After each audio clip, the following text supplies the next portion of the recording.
Hello,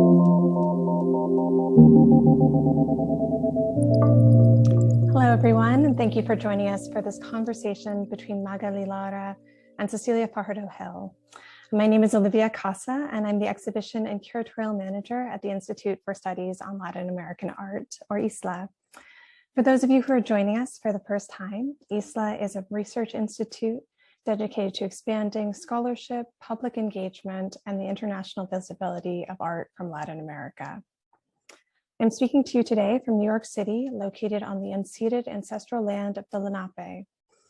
At ISLAA, we acknowledge that the past, present, and future of the Americas are shaped by the displacement of Indigenous peoples and the continuing legacies of colonization and the transatlantic slave trade.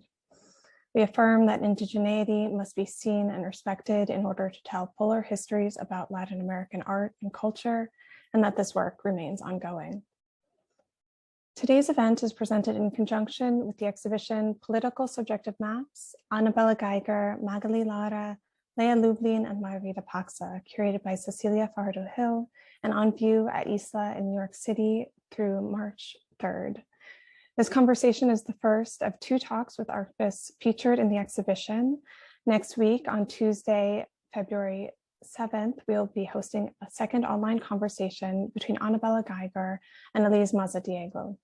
To learn more, please visit our website at ISLAA.org or click on the link that will be provided shortly in the Zoom chat.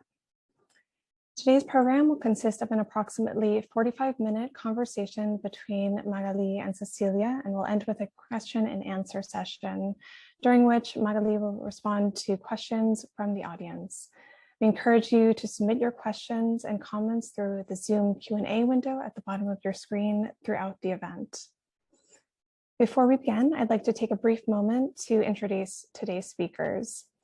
Magali Lara is a writer, teacher, and visual artist whose practice spans painting, drawing, artist books, ceramics, tapestry, and video animation. Since the 1970s, her interdisciplinary work has probed the topics of identity, the feminine, otherness, and the relationship between the inside and the outside. Her work has been awarded numerous accolades and has most recently been the subject of solo exhibitions at the Museo de Arte y Historia de Guanajuato, Seminaria de Cultura Mexicana, and Walden Gallery. Cecilia Fajardo-Hill is an art historian, curator, and writer whose work focuses on modern and contemporary Latin American and Latinx art.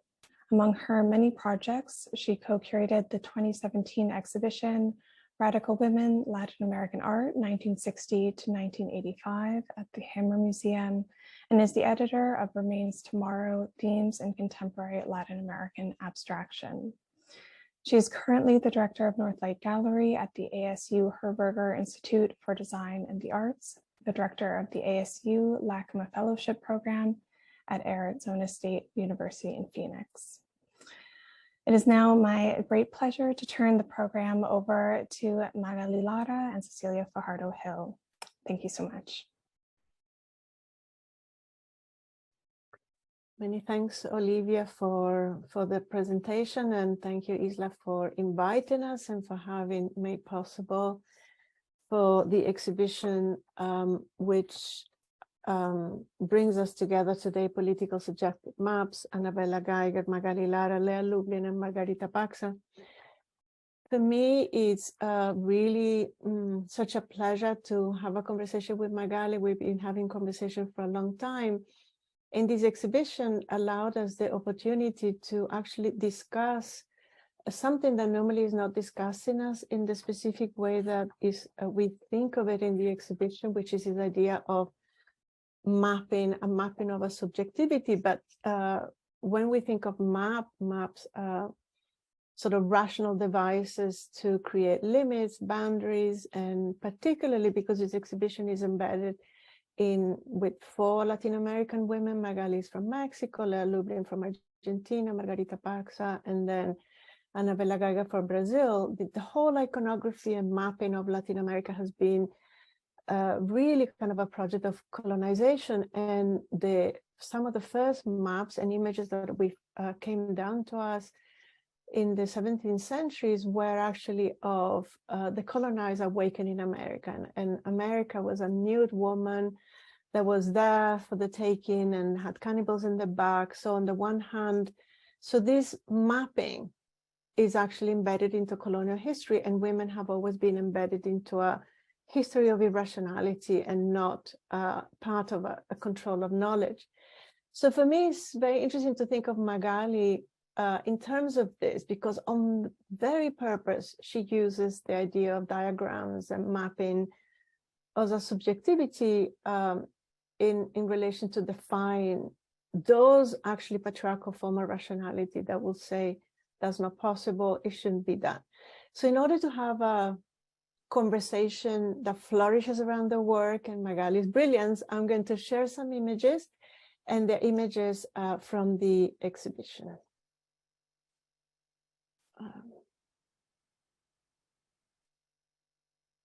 So are you seeing my screen? Yes, but with the presentation, not only the slide. Okay, so I'm not quite sure. Can you see it well now? Yeah, now it's perfect. Okay, apologies for that. So before we start the conversation, I wanted you to see a little bit how the exhibition is organized. So Magali Lara was presented in relation to the other four artists. To the right is Bella Geiger and Margarita Paksa, and in front there is a vitrine and a screen which shows Lea Lublin. So here again you have Bella Geiger and Paksa. So I think it's very important for me, even though we are creating a singular conversation around Magali Lara today, I always think as a feminist, and Magali is a feminist too, in this idea that we are creating a sort of a collectivity, a web of readings, it's like a textile, you know, where you have all these different threads. And in particular in this exhibition, this idea is a mapping that actually demaps, is a map that decolonizes certain notions of subjectivity and also geopolitics. So here is the work, but now we are going to actually be focusing specifically in the works. And I want to begin with these two pieces from the 1970s, 1978. It's called Individuality, Environment, Interior, Exterior, which, I mean, they call my attention from many points of view.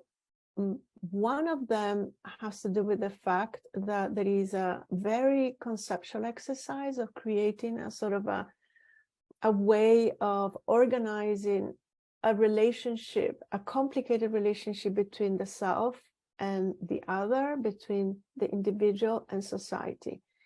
And it's full of tensions and complexity. So really, my first question would be, where does this impulse from creating this kind of strange cartographies and analysis of this sort of subjectivity in one's position, your specific position as a woman, because this is not about subjectivity alone, it's about femininity, it's about sexuality, it's about desire, it's about the forbidden and the weight of society. So how come that this is the way that you do it? Because you've done it since the 70s, you continue to do that today, amongst many other things. Well, I think it's because I was raised, you know, as a Catholic girl, and I never really understood why women had to be the way they say we should be. And then when I became a teenager, I decided to go to another kind of school, active school, they were called in Mexico. So there were all these new ideas and a very different idea of education. And so I started wondering what was like, you know, the inside, where were the difference between the inside, the ways I felt I was there as a woman, and the way the school wanted me to be, or my parents. So I thought it was not a very monolithical idea of identity, but it was built by small pieces. And also the idea of the outside and the inside in this internal flux, made me realize that diagrams were good because they looked like very, very reasonable forms. They were not lyrics, they were not saying about love, but just very strict forms. And then you could tell very emotional stuff in that structural that was supposed to be rational. I was a very good reader of Borges, and I remembered his list, and he was always toying with this idea of something that was logical and then something that was not. And that made me realize that poetry and visual arts can do that in a very much fun sense, that you introduce something that you're not supposed to do and makes the piece very much alive. So that's what I did with that. Of course, I was very concerned about behavior. I was very much also influenced by the anti-psychiatric movement and the way they related to the schizophrenic language. They will say that even though it looks very messy and difficult to understand or not understandable at all, there was in the center a prohibition. And because they were not allowed to speak it up, they have to do this very weird language. So I wanted to do exactly the opposite, to build this very logical kind of image to really understand the very messy, forbidden thing that was inside. Yeah, I mean, what you say is very interesting because, I mean, I know that you've been very interested also in psychoanalysis for a lot of your life, and possibly is something that has been part of your experience also of dealing with yourself. And psychoanalysis deals with a lot of, I mean, in its origin, especially thinking of people like Freud, I mean, they were really thinking of the female mind as a really ill mind, everything from sexuality to hysteria to everything. So there is a very strong reason why, psychoanalysis is, again, this sort of discipline that is subjects to a series of contradiction. And for example, if we were to think in those terms, when you look at this, this work on the right-hand side, the valores sociales and personales, social values, when you look at the coded, the codes of the color, you have consciousness is the nuclei, which is at the center, but you seem to have several cells because it's not just one, it's a mutating self, and the pieces at the very bottom. So as you elevate yourself, the consciousness becomes smaller and is like a little like a pupil, but as it goes down and sinks down, and it makes me think, there is no more common sense, which is the red area of the drawing. So the drawing says social values, the blue, personal values, the green, common sense, the red, and consciousness, the black. But also consciousness becomes almost erased. It's not completely dark. It's this sort of weird burnt out color. So I feel that there is so much that you're saying here. There is this multiplying effect, but also the way that you organize the information top to bottom also makes me think a lot about this idea of the inside and the outside. And importantly, I think of something important in your work, which is the erasure of hierarchy. And the biggest hierarchy in rational society, Western world, is rationality at the top. And women, of course, fare badly in relation to that. Can you describe a little bit this sort of amoebas of relations here? Of course, I was always the smart one at home, but I was a difficult enough a woman. So even though I was smart, then I had that body that was not smart at all. So for me, it was very clear from the very beginning that my body, the sensation, intuition, they did say some things that were pretty smart, smarter than other things, that people said. So I was always struggling why this knowledge that I have in my body is not worth it. why it always gets me to a place, and it's always because I am a woman, I am a girl, I'm not supposed to be as smart as boys, or because I'm a woman and I am smart, I am not supposed to acknowledge what I feel and what I understand without thinking, but with my experience and with my emotions. So I guess these words are a bit like that. You know, I was trying to figure out this idea of difficulty for me. As you know, I always say that I have a lot of voices, and I have them, and my life, my experience with each one of them was completely different. And at this time in particular, I was very aware that the family and the social structure as an artist, as a women artist, didn't allow you to speak about the things that were important for you. But I was lucky enough to be a feminist, and I read a lot about poetry too. So I understood that women were thinking and building different ways of expressing themselves, that they were already there. And with these women, I had a very strong attachment.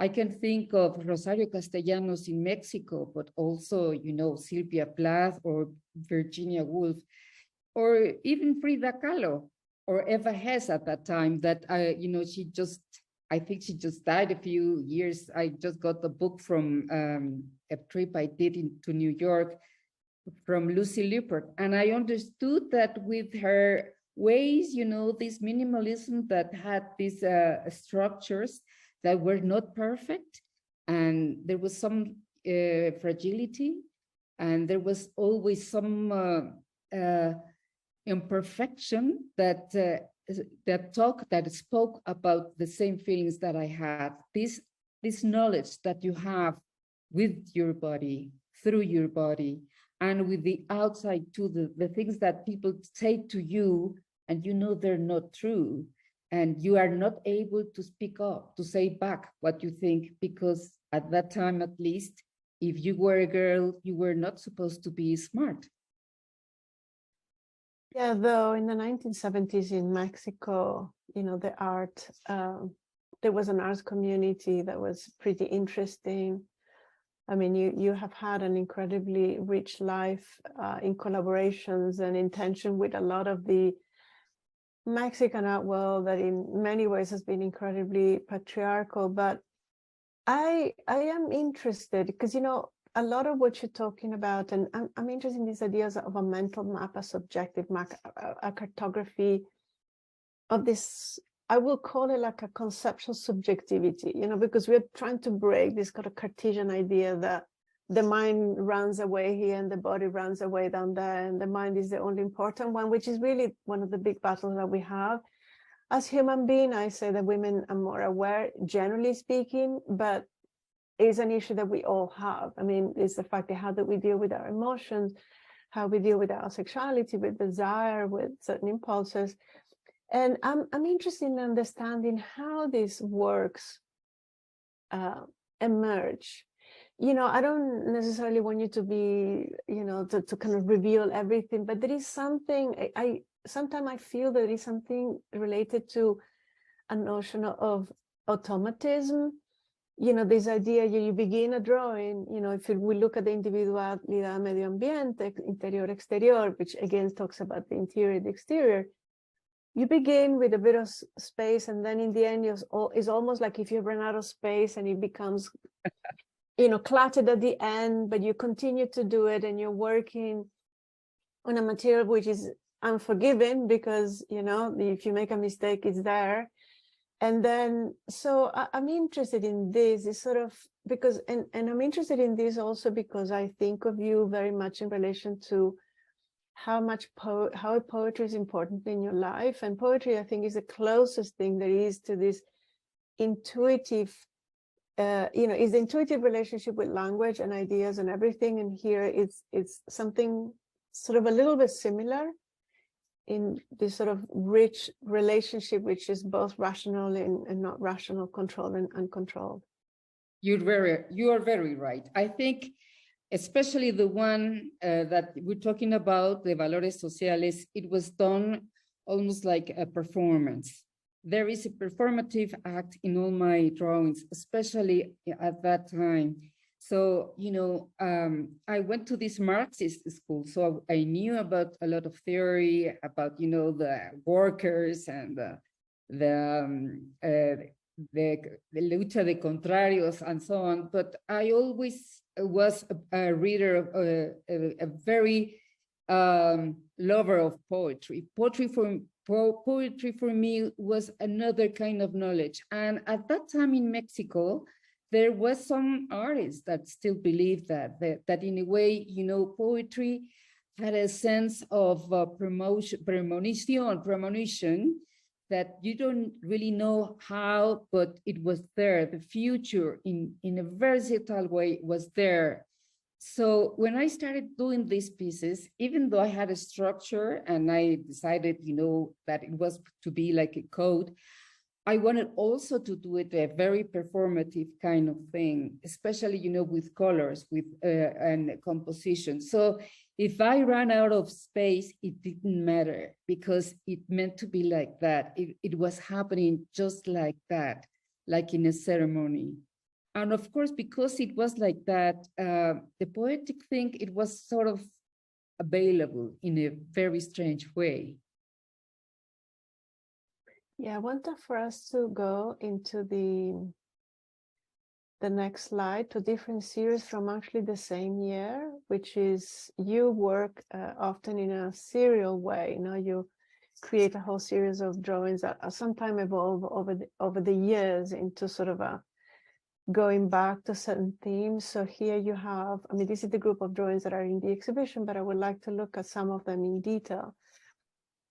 So one of the things that I think is really, really important in all your work is the notion of drawing. When you're painting like a drawing, and you're drawing like a painting, and writing is a form of drawing. And so, and the fact that this series is called Cielo with S, I know that there was a relationship with William Blake when you were thinking of this series, but you on purpose misspell the word cielo, the word heavens.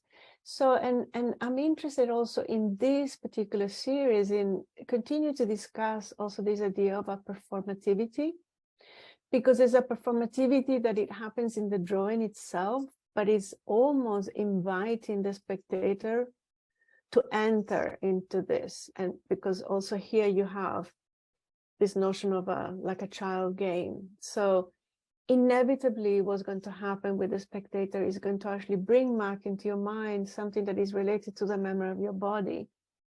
So it's a sort of a creating a tension of a relinquishing of a certain control, and sort of go back into, well, if you go back into the time when you were a child, it will be sort of let go some rationality, but again you have the reference to the sky, you have the shape of the pyramid, and some of the text is very strong. The one on the left hand side, it says about when God punishes us and it will not let us get to heaven. So I'm mentioning all these massive things just to sort of highlight the complexity in how many layers there is in the work, even though there is a simplicity to it at the same time. So simplicity was important. I was a teacher in the kindergarten, and I loved to see children drawing, you know, because they do get involved in there. It's not that they're drawing, they're there. It's true for them, you know, the space becomes whatever they're thinking. And for me, this is with William Blake is, you know, it's the idea of, in that particular case, of desire. Of course, these have a strong sexual connotation. I wanted to experience my own sexuality, but all the ideas around women's femininity at that time were very, very strict about open up and exploring. So for me, it was a decision to make it as a game, because in games you probably are going to lose sometimes, especially in this kind of games. You know, sometimes you're about to win, but then the dice go there and you go again to the very beginning. And I wanted that tension, you know, that you're really hoping, you're really trying to get there, but somehow you're not very sure you're getting in it. You're not sure that actually what you want is what you're going to have. And also these drawings are very nice to me. Well, I like them very much because I started there, and then you'll see it again in another series, that I do have still now this series of drawings that are black and red on a white paper. And for me, it is always a childlike emotion related to these drawings. And I think it's because somehow it reminds me of, you know, of seeing my mother, you know, putting lipstick on her mouth. She did it without a mirror. It was, you know, a gesture of a drawing of a face of beauty without even thinking about it. And I wanted the drawings to have a little bit of that, to do a drawing about sexiness, about prettiness, even though you didn't know if you will be accepted to heaven. Heaven meaning, I don't know, probably, you know, a sexual encounter of some kind, you know, to go to a beloved one or something like that. Because in William Blake's also love and sex and spirituality are related. In this work, there is a hint of that too. Yeah, there is a sort of a notion of a sense of ecstasy, but I actually love the fact that cielo is misspelled, also because it allows a further openness to the term.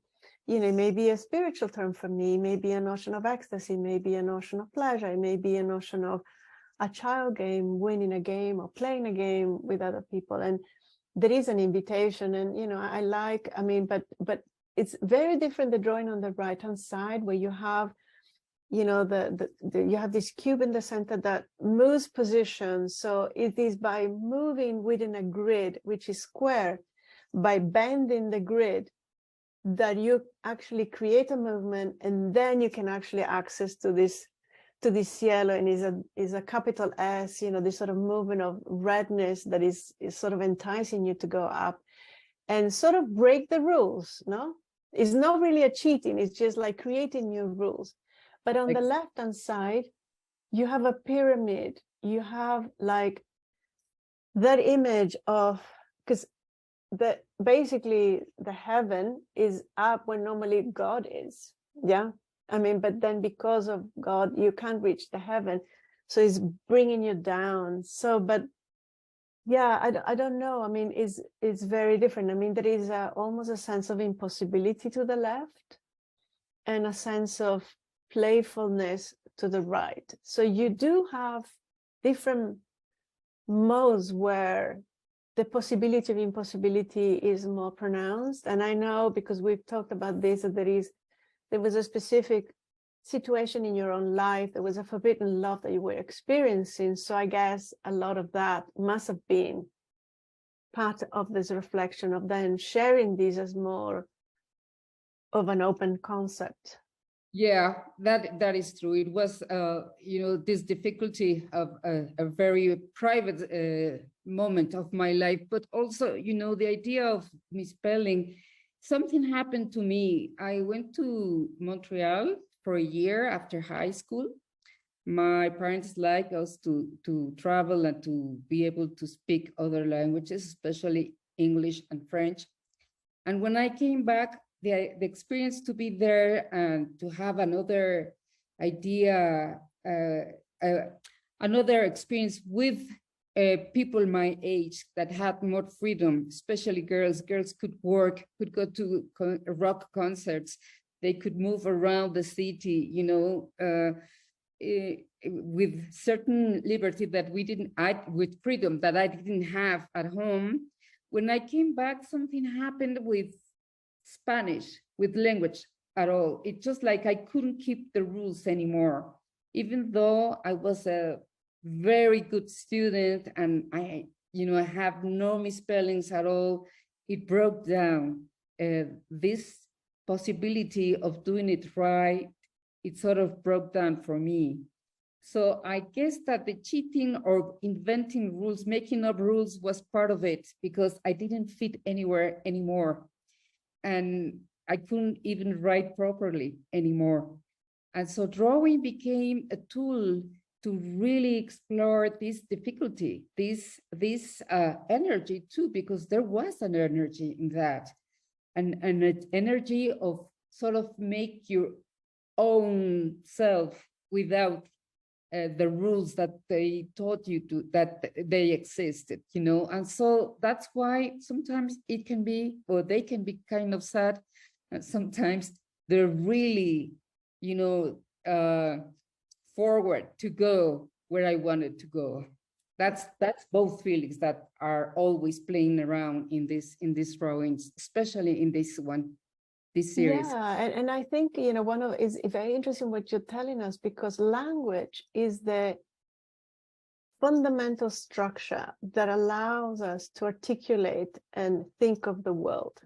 How if I say woman, that word brings the whole concept, the whole historiography of my own personal experience, the history of women and whatever, maybe in the 21st century and so forth. But when language breaks down, then that is almost like an unconscious refusal to obey by certain rules, where language meant something specific that was not what you wanted it to be. So you create your rules, and you create misspellings, and you continue to use language, because language continues to be completely central, but in your own way, a language which is freeing, conceptual, but also is a form of drawing. So it is a form of performativity, is a way of enacting a way of thinking into existing. So if it's not possible to do it with your body, you do it on paper. And in that sense, I'm interested in pieces like this, which incorporate color, which it's very interesting, and here, heaven is in a very different, here is at the end of the game, here in the center, and the nucleus become gigantic, but there is so much information in this drawing. You have, start again, meditate, loss, remember, don't suffer, limits of prudency, and so forth. So you are putting a lot of information in this, and and again, you call it, this game is played with dice and cheating. So this is the state of condition. So it's very interesting. Again, in both of them, on the right hand side, you talk about violent passions, usually called jealousy. But then again, you have, caída mortal, the mortal fall, the sin, and then you have care, and then you have a state of contemplation. Again, I'm interested in understanding both visually and conceptually this density, this profound density of these complete tense and contradictory emotions and ideas. How you manage to bring them all together, It's true what you're saying, that because I broke the rules in many senses, drawing and writing became this land togetherness, this togetherness. And so words and intelligence, rational intelligence and intuition also were dangling there.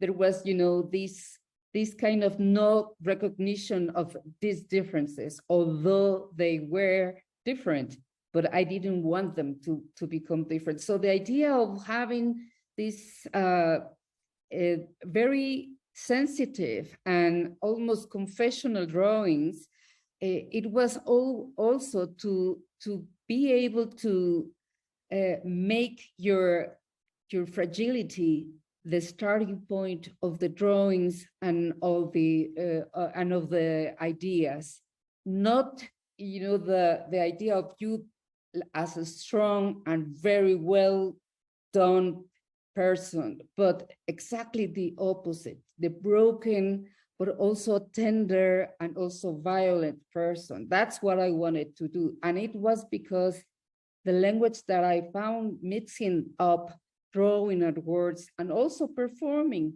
made me feel complete. In this difficult way, I felt that there I exist.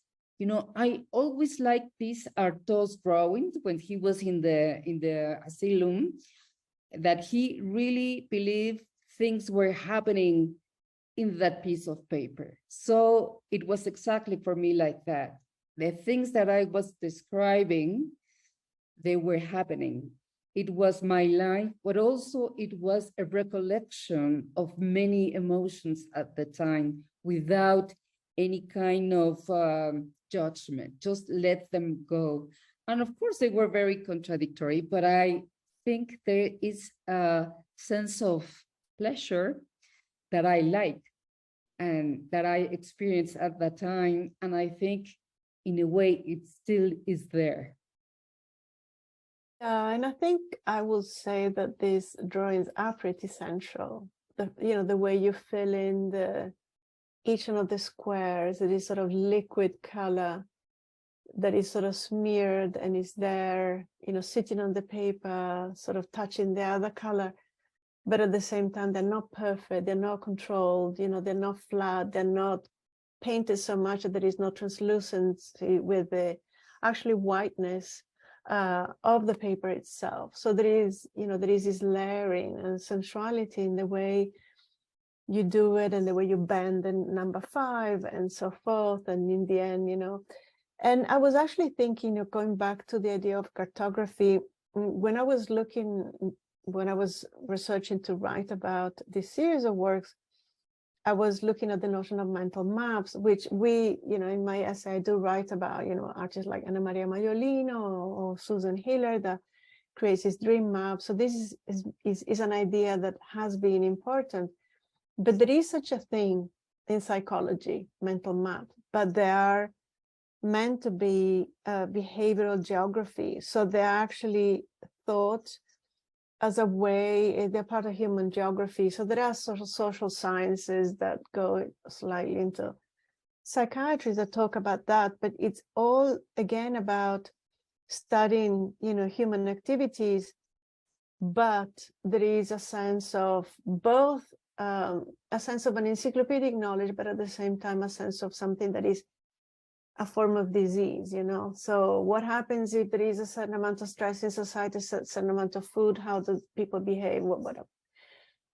So again, this idea of these maps, because, I think again and again, in terms of the notion of rationality, what do these drawings do by revealing, as you actually explained so beautifully, this idea of fragility and confessional natures of the drawing. Now, what happens when that is out in the open? But you do something which is interesting, because you could have done it very differently. You could have done this in a much more didactic and open way, but you maintain a sense of something that is cryptic. You maintain something that is incredibly complex, that you can't simply comprehend in one go. If you're thinking of the notion of memory, and then you go into into the word of meditation, so you create almost a kind of a riddle. It's like a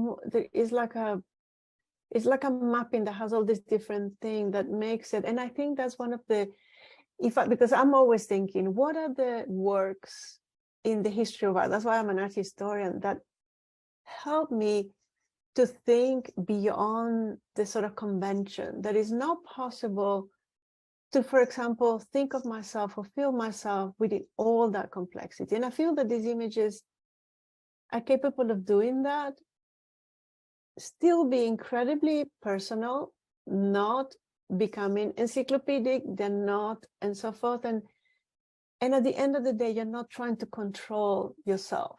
And I think that is what's very, very interesting in terms of thinking of a diagram of a cartography. At the end, there is no final rational conclusion about it. It's just, it's almost like a path of being, a way of being, and it's like a, I don't know, durational situation. Oh, I don't know, in a Bergson sense, that it is a continuum. I don't know how you think of this, you know, this idea of temporality and multidimensionality, where you're doing something, but you're doing it at a level, at that level, and in a way that I would defy anybody to come there and say, oh yeah, you know, I can see it in this game, you know, where I'm going to go, what does heaven is going to be, or whatever. You understand, is this sort of, you use abstraction, you use language in a way that is not, you know, it seems didactic, but it's contradictory and so forth. I think also poetry has to do with it, you know, because poetry, there are some poets that you really don't understand, but something happens. No, there is a structure, of course, there, but it's in between words that something happens. But also, I think I was also at that time very interested in art brut, you know, especially these diagrams they did about their inner self, the idea of these very elaborated diagrams. And I saw an exhibition of these kind of artists in Spain, and I was very attracted to it because I have something like that. When I draw, you know, it's really a mapping. I am trying to make a graphic space where things happening, but there are things from many different nature, you know, and so I need a form, a structure, but it's not something that I think about it, but it happens when I'm drawing. And I think this is what makes it very sensual, and for me it gives some kind of warmth to the drawings, even if when they are aggressive, there's something that it's true, that it's very skin-like. And I think it's because I was aware when I saw these kind of artists that they were doing it exactly the same way that I did mine. It was a need to map out whatever was going inside. And this particular needed also forms that were not there, that you have to make it up right there at the same time that you were doing the whole thing. You know, it's like a magical kind of thinking. But I think this magical also needs or takes a lot of structure, you know, to see a lot of things, to understand, to feel too, you know, to be able to really concentrate on your own body and catch the energy that you need. And that I learned at school, at the art school. I had this fantastic teacher, Aceves Navarro. He was a very good painter. And he was a very good teacher to me because he told me exactly that you needed to understand different energies from your own body to be able to really take it out and do the piece that you wanted to do. And for me, it was like that. These pieces are done with this mixture of rationality, intuition, but also the energy within the body. And the body has many different kind of energies. You know, the sexual is different from the how do you say, sentimental, or I think chakras can describe very well these differences between these parts of our bodies and different intelligences too. So I guess that was there, but also I learned a lot being a reader, because I read so much. I understood structures very well. not in the visual sense, but in the conceptual ideas. Yeah, so I would like for us to have time to discuss this last series, which is from 1982.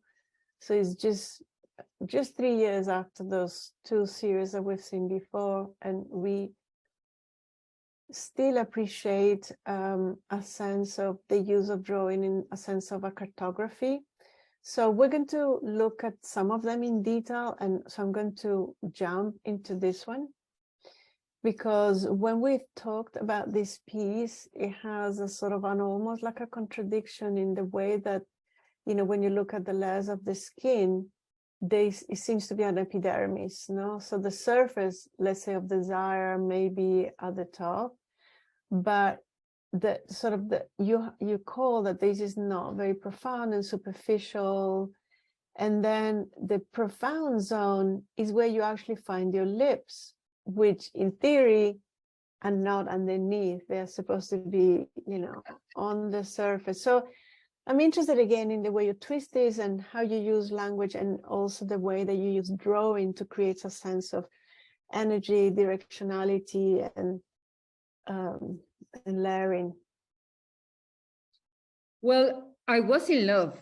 That's why it's called de lo amoroso, personal, confidencial. I was in love. And I was learning to love too.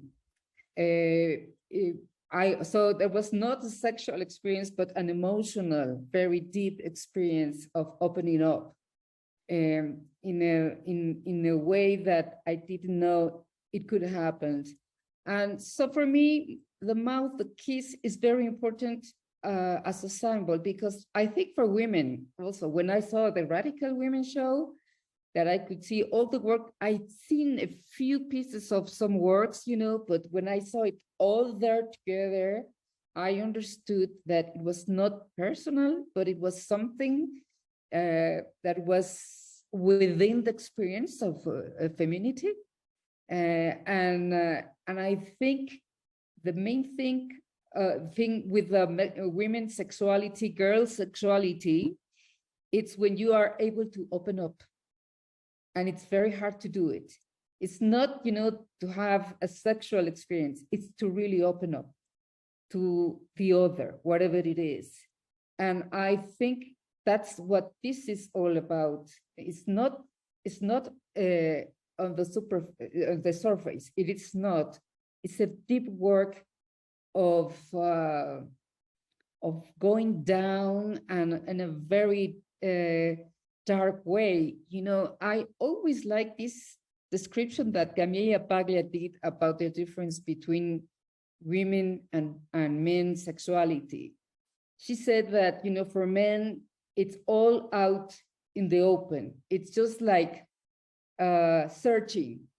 But for women, you don't see it. It's dark and it hurts the first time.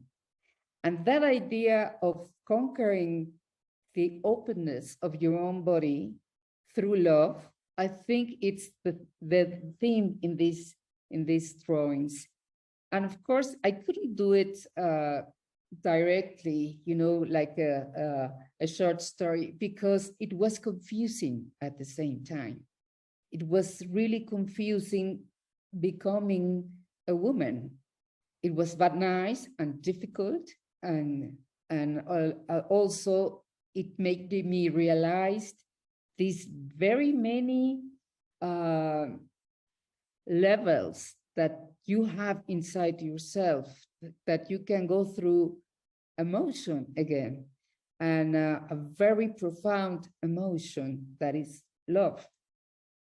Yeah, I mean, here you have a similar situation, because that's one of the interesting things. For example, let's say that we took that drawing that you just were describing, all the different layers of going deep, deep, deep into yourself, and then finding your lips, you know, your body in there is interesting. But you have all, you know, this is a piece that has many different drawings, and the lips are always in between, and the lips is one of those elements which is very much the bridge between the inside and the outside, and is related to notions of sexuality, the word, and orality of many ways. And you mentioned earlier on in the talk today, about your mother's lipstick and this idea of the red and the black.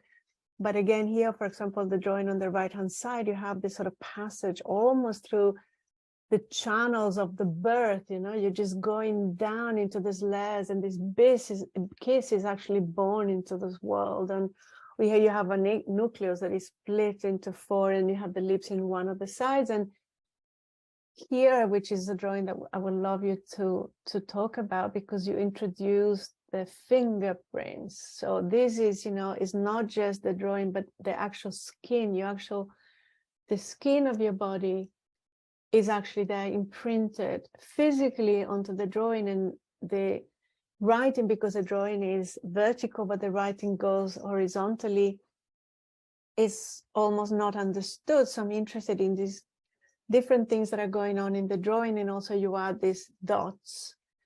So maybe you can talk a little bit about this. And also this is unfolding origami also in the center of the work with a spider web. It's just like the level of complexity of this drawing is so gigantic.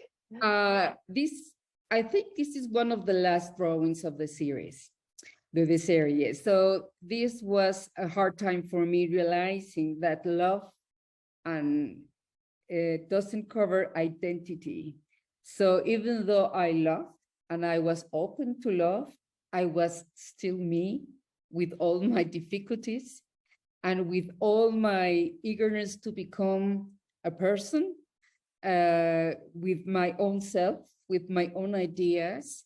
And so that's why my name is there with my address and the lips and it is, a sense of finding love, not enough to become a person. This is the one of the last drawings. It was very long time that, I did these drawings for about a year, I think. I had this notebook, and it was really like a diary. And I liked it, these last drawings, because they were really very confusing drawings. They had all these things going on. It's not like the others that, even though they have different directions, it was kind of smooth, no? They were kind of smooth. Not this one. This one is trembling, is doing something else.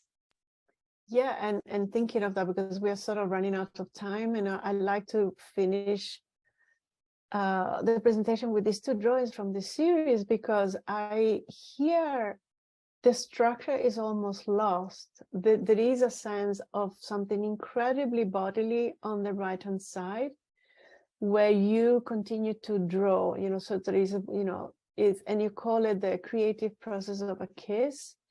And you have different layers, I always think of this a little bit as an uterus, or, there is as an in thing inside, and you call it the zone of heat, where you have the biggest concentration of kisses, and the kisses are yours. You're really talking about the inner self, and it's not I hate that word, but it's not a narcissistic thing. It's an investigation. It's like an exploration. It's like a revealing, a creation of a self. And then you talk about the vital impulse with these little dots. And then again, there is a zone of morality, which is this sort of layer that goes, after these lines of drawings. And then you have you call it the epidermic, I don't know how you say it, Isala. when your hair stands on its points, intelligence, and then the ambience is outside. And the drawing on the left-hand side is just like a concentric swirl, coming from a kiss and ending in a kiss, but this kiss is black. So it's an inversion. The kiss that was red all along is now a black kiss, and all the lines and all the energy and all the movement is red. Again, I would like for you to talk about this, because I feel that it becomes, now even thinking how you started describing the series, that this idea of a love, this sort of opening up, but this is physical. There is a physicality, this performativity, your body is so present here. There are so many kisses marked on this page, and this nuclei you have here is so strong, and these black lips. These two drawings are, I think, the most performative of them all.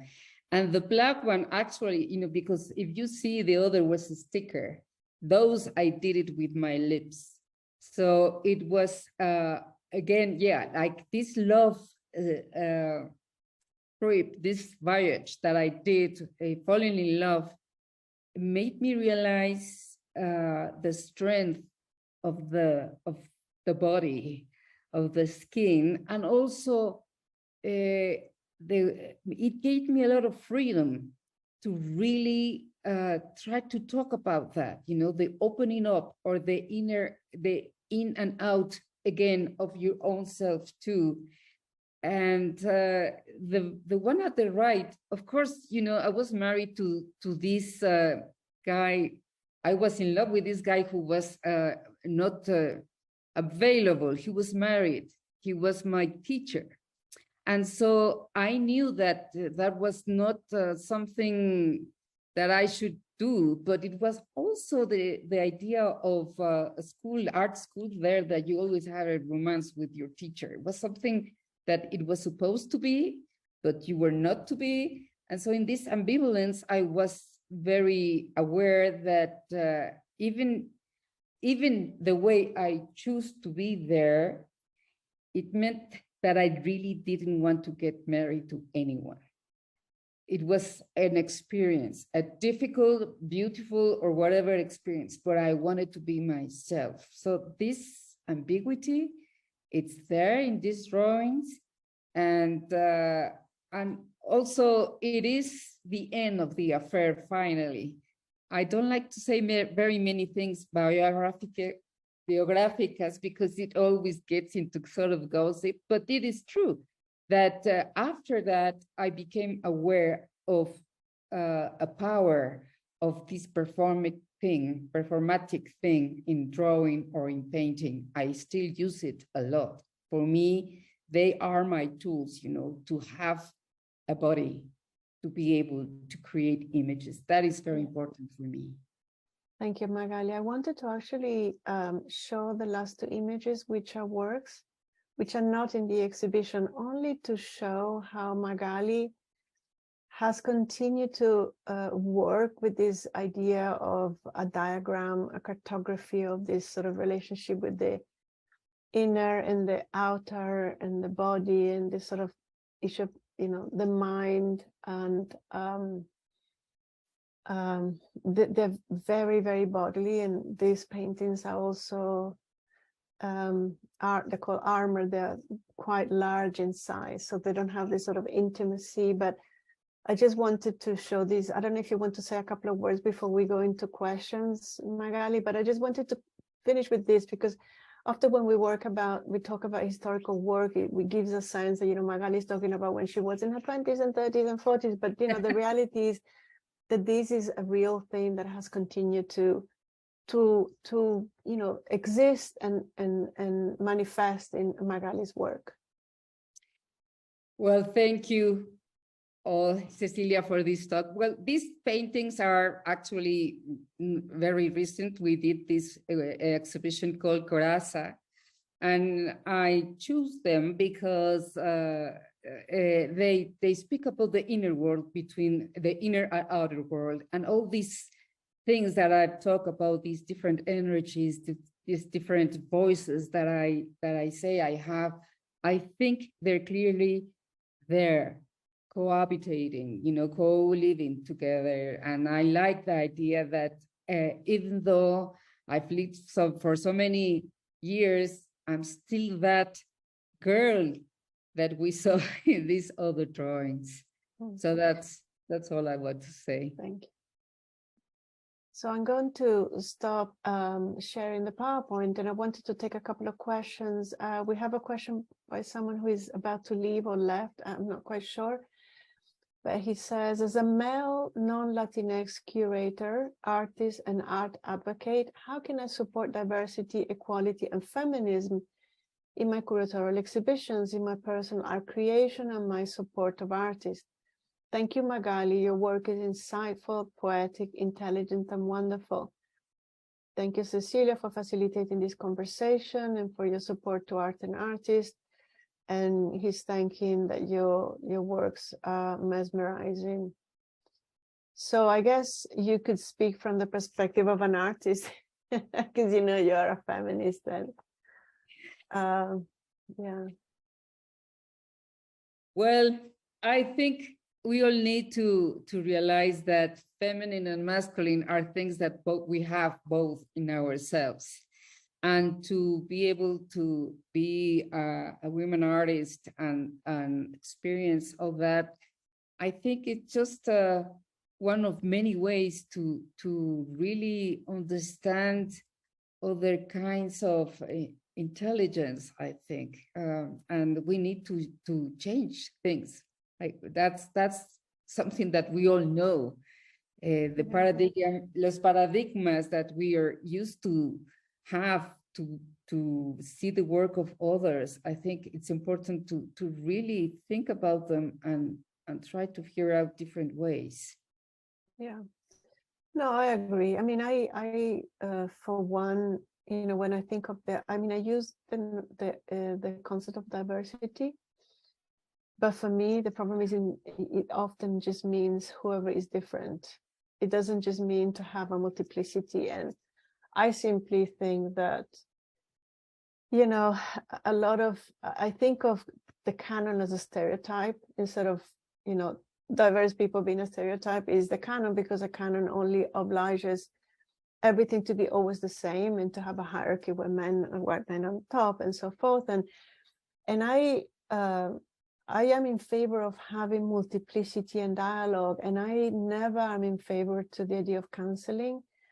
If you're white, it is, and if you're middle, whatever, is not that. I think that what we need is a conversation and cross readings, and without this sort of hierarchies and creating erasures and creating marginalizations. And I think that's where it has to be. That's why when Adam says, you know, I'm non-Latinx curator artist, you know, how do I support diversity? You just simply are open to this notion of exchange and differences that are outside of yourself, as opposed to wanting to blend in, helping to create complexity. I guess your work in that sense is really powerful, because everything in your work has a multiplicity. There is not a single answer in anything, but there is a profound sense of, you know, rebellion against the status quo, and a right to express, manifest, to experience your body, have subjectivities and so forth.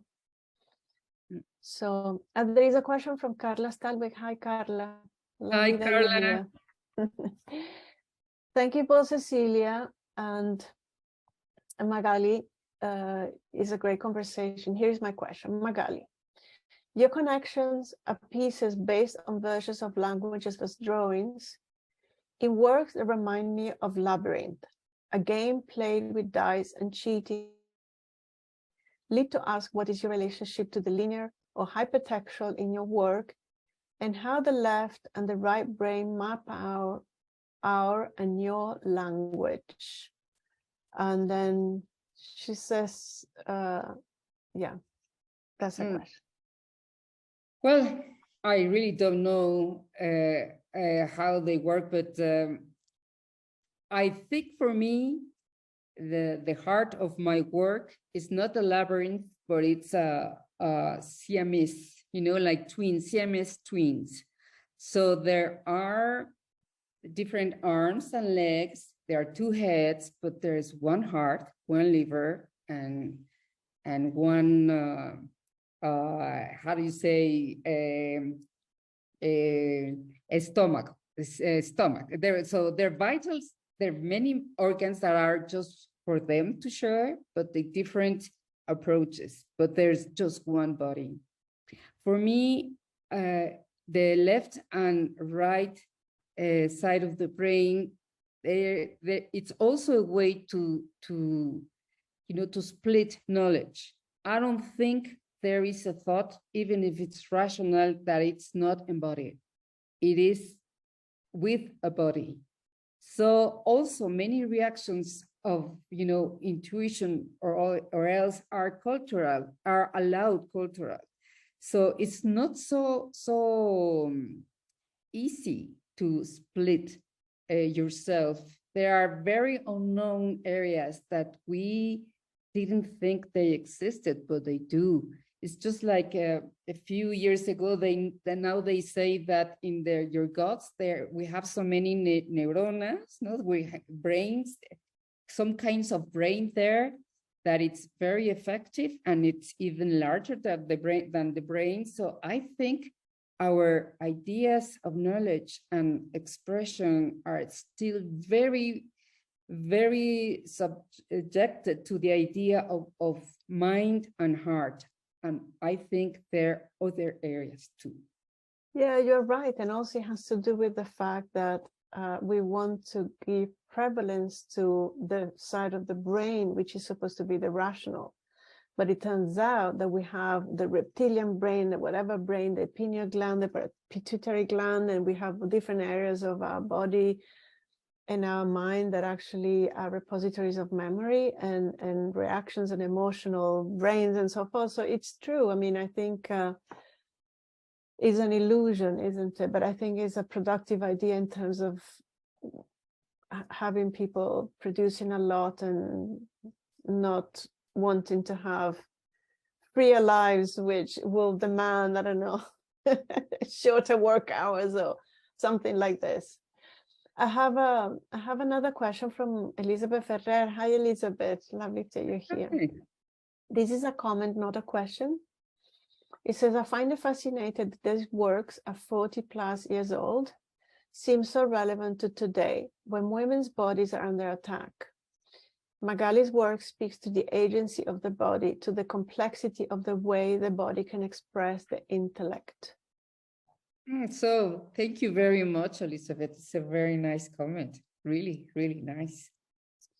Yeah, I think it makes a lot of sense because it is true that, I mean, you know, here in the US, we've been having a reversal on a lot of the freedom of reproductive rights and gender rights and so forth. And it's, so it is true. I mean, I remember when we did Radical Women, which you were part of Radical Women, that it happened just after, you know, Trump was sworn in. And the fact is that all these works that were from the 1960s, 70s, and 80s, they were like so pertinent to the moment because, I mean, you are the women who have been the pioneer to say, you know, I don't want to be a passive object. I need to be an active, creative being. That, you know, my ideas of beauty and the body and intelligence and everything is it's so much more complex and diverse. And in that sense, I think you are an incredible example of that sort of pioneering, you know, call the feminist or not feminist, even taking out the ism from itself is an existential aesthetic impulse of truly of a lot of vitality. I would call always is the difference between the Thanatos and Eros. Eros is thought as something that is creative, is a creation, no, as opposed to. I think we are we've run out of time. If there was any other question, we would take it. But I think I thank you so much, Magali, for this wonderful conversation. Whenever we talk, there is so much depth in everything you do and you say, and it's just so inspiring. I mean, as Elizabeth has mentioned, you know, for me, this is the sort of the family that I carry with me. You know, when I doubt on myself, I think, oh yeah, that's one of the things about the power of art, that it creates these powerful images that are there, and they're not like, you don't have to read 10 pages in a book to remember, you know, it's just something that is there, and then the body's there, we are there, and so forth. Yeah. Thank you, Cecilia. It's always so nice to talk to you. We always go to the space and back. That's what I think. And also I want to thank ISLAA for the invitation. Yes. I'm very happy. And I'm sorry, my English is not as good as my Spanish, but well, anyway. It's good. It's very good.